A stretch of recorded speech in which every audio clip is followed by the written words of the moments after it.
おしゃれな店やめてる。お誕生日おめでとう。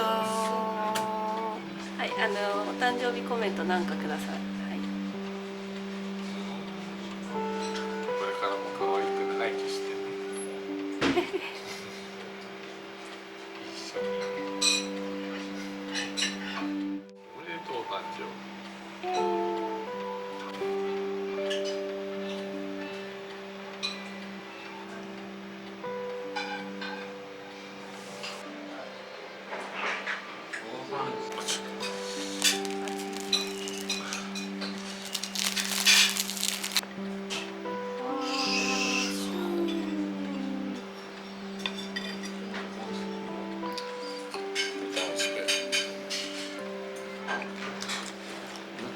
すごい湧いてた。本当？美味しい。てかでもピント合わないんだけど。あ、ここ思い出してすごい良かった。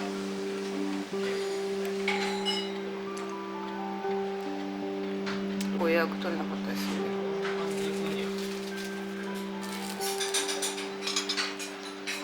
ありがとうございます。はい、オッケー。美味しそう、いい匂いすごい。ありがとうございます。ああ、美味しそうだね。これはですね、この中にじゃがいもとタラのペーストが入っているんです。じゃらーん、ほら、じゃがいもが入ってるよ。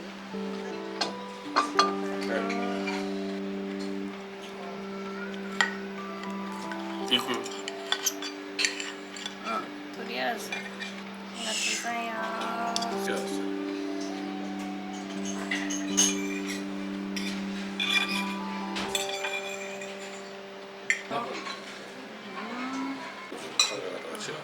美味しいですか？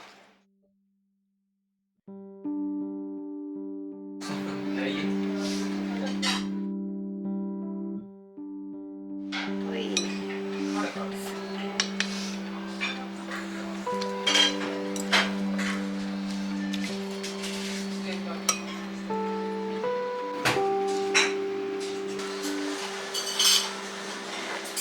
カラメルの一口。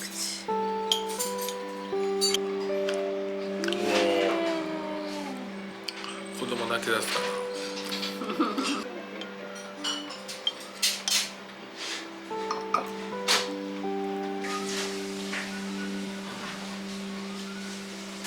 はい、大丈夫です。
す。